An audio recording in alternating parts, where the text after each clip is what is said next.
we're teaching women these pelvic floor and pelvic floor muscle enlivening and hormone balancing practices, we need to be trauma sensitive and trauma aware.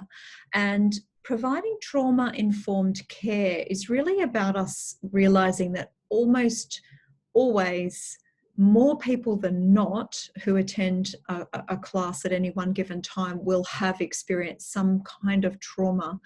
And so we want to have awareness about the things that make people feel safe inside our classes, and an awareness of the fact that when we do talk about the pelvic floor, it can actually evoke some uncomfortable triggers for our students. So we set our space up to be as safe as we can, and these are just some of the ways we can do this. So the first way is just being aware that some people feel a lot safer if they understand the layout of your space well. So they know where the exits are, they know where the toilets are, they know, how to get fresh air if they need it. And we might actually like to give them an orientation to place if we are in person with them. The other thing is to offer invitational language rather than instructional or hierarchical language. And what that means is, like, everything that we practice is an invitation, and no one needs to feel coerced into the practices. And one way that can be really good for making sure that people feel invited in is if we as the teacher are doing the practices alongside our students. So we're not walking around the room, standing over people's bodies, or working from that hierarchical place. Rather, we're working alongside them in our own practice, supporting and facilitating the instructions from our own mat. And that can be one way that people feel really safe. And then everything becomes an invitation. We invite people in to do the practice alongside us. No one's coerced. You ask someone to engage if they would like to, but please don't feel like you must engage. So one thing that we can also do is set up a safety pose.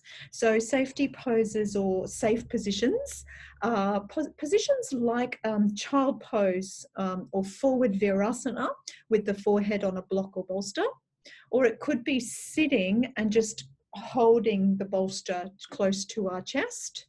It could be that we ask the students to set themselves up with a safe position that they can go to at any point in the class if they're triggered. And a framework verbally for safety could be one like, please feel welcome and safe to relax in child pose if you need to at any time. I have rescue remedy and tissues here too for anyone that might need them. And we're setting up a non-judgmental space, and we're being really transparent about this space being non-judgmental.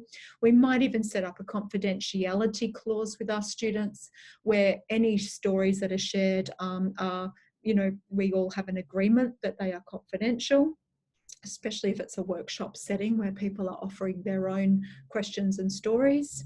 I tell people that I have rescue remedy handy, or rescue remedy pastels, and I always carry these and some really soothing oils like rose oil and lavender oil. And we also, one thing that's become really clear to me since teaching a class for mental health in particular, is that a lot of people don't love to close their eyes during the meditation practices. So I offer the choice to have a dristi or a really soft gaze at a point on the floor, and that none of the meditation practices require a closed eyes approach if they choose not to. The other thing that we might need to check in about is the lighting. So not everybody loves it when the lights are really dimmed. And if we are teaching a class at night, it's tempting to want to create that nice dimmed, space. But we want to be really assessing intuitively and maybe even transparently what our class really wants at that point. And then finally, really providing the class with each tool and practice comes with a variety of choices.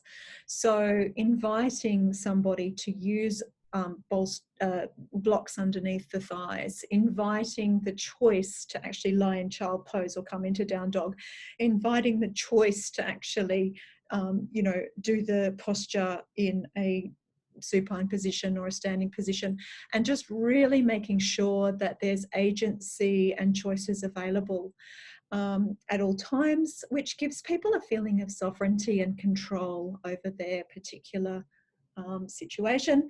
And similarly, offering choices around comfort levels. So we always are respectful of pain. We take a guide on the side approach rather than a sage on the stage or hierarchical approach. The feminine is very much a circular energy, which is all about us being in circle alongside one another as equals. The patriarchal hierarchical approach is more power over, and that is really not as safe or comforting for women when we do this work. So I hope that helps to inform you about trauma-informed care. But there are some fantastic trainings you can do in this area. So Trauma Centre for Trauma Sensitive Yoga, TCTSY, is one facility that offers really great insight into trauma-aware and trauma-sensitive yoga, and there are plenty of other trauma-sensitive yoga trainings as well. And I hope that helps to create a safe space for your students.